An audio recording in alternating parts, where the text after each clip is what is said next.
കുട്ടൻ ബീച്ചിൽ പോകാൻ വേണ്ടി റെഡിയായി നിൽക്കുവാണ്. ബീച്ചിൽ പോകാൻ വേണ്ടിയിട്ടുള്ള എല്ലാം റെഡിയാക്കി വെച്ചിട്ടുണ്ട്.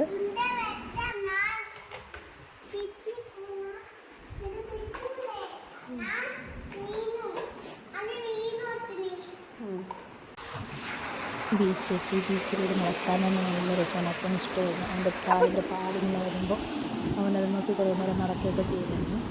കുറച്ച് വെയിലുണ്ടായിരുന്നു ഞങ്ങൾ പോയപ്പം. ഇന്നലെ നല്ല ഒരു ഊഞ്ഞാലൊക്കെ ഉണ്ടായിരുന്നു.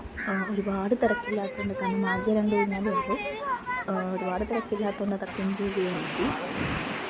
അതുപോലെ കച്ചവടക്കാരൊന്നുമില്ല, പക്ഷേ ഇതുപോലെ ഫോട്ടോയൊക്കെ എടുക്കാൻ പറ്റുന്ന 2 മരങ്ങളൊക്കെ ഊഞ്ഞാലൊക്കെ ഉണ്ട്. പിന്നെ ഞങ്ങൾ പട്ടം മേടിച്ചുകൊണ്ട് പോയിട്ടുണ്ടായിരുന്നു. അവിടെ അങ്ങനെ പട്ടമൊന്നും ഞങ്ങൾ പോയ സമയത്ത് അങ്ങനെ വിൽപ്പനയ്ക്കൊന്നും ഉണ്ടായില്ല. പക്ഷെ ഇത് കാറിൽ കടന്നു വെച്ച പട്ടമാണ്. അപ്പോൾ ബീച്ചിൽ പോകുമ്പം അങ്ങനെയുള്ള കാര്യങ്ങളൊക്കെ എടുത്ത് കാറിലിടും. പിന്നെ അതൊക്കെ ഭയങ്കര ഇഷ്ടമാണ്. അപ്പോൾ മെയിനായിട്ട് അപ്പോൾ ബീച്ചിൽ പോകുന്നത് ഈ ബീച്ച് ടോയ് കളിക്കാൻ വേണ്ടിയിട്ടായിരുന്നു. ബീച്ചിൽ പോകുമെന്ന് പറയുമ്പോഴേ ബീച്ച് ടോയ് എടുത്ത് കയ്യിൽ വെക്കും.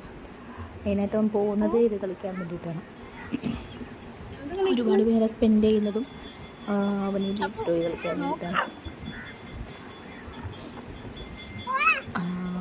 ഇപ്പം വെള്ളത്തിലോട്ട് ഇറങ്ങാനാണ്. അപ്പന് ഒരുവിധപ്പെട്ട കാര്യങ്ങൾ, അവന് പേടിയുള്ള കാര്യങ്ങൾ അവൻ അറ്റംപ്റ്റ് ചെയ്തിട്ടില്ല. പക്ഷെ അവന് ഒരുപാട് പേടിച്ചിട്ട് 2ാമത് അറ്റംപ്റ്റ് ചെയ്തൊരു കാര്യം അങ്ങനത്തെ കാര്യങ്ങളൊക്കെ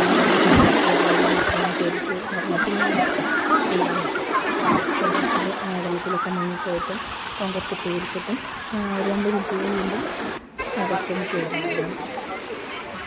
അതുകൊണ്ട് എന്തായാലും അപ്പം ചെയ്യുന്നത്, കാരണം വെള്ളത്തിനോട് ഇഷ്ടമാണ്.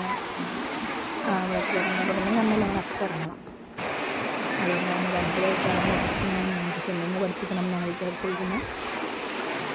അങ്ങനെ വീഡിയോ എടുക്കുമ്പോൾ അപ്പന് 3 വയസ്സേ ഉള്ളൂ. 4 വയസ്സായിട്ടില്ല. ഒരു വർഷം മുമ്പെയുള്ള വീഡിയോ ആണ്. ഇപ്പം 4 വയസ്സായി. അത് നന്നായിട്ട് എൻജോയ് ചെയ്തിരുന്നു. അവന് കുറച്ച് നേരം വെള്ളത്തിൽ കളിച്ചോടെ പിന്നെയും ബീച്ച് ടോയ് കളിക്കണമെന്ന് പറയും. അവന് ഒറ്റയ്ക്ക് കളിക്കണമെങ്കിൽ കളിച്ചിട്ട് എല്ലാവരും നീങ്ങണം. അവൻ്റെ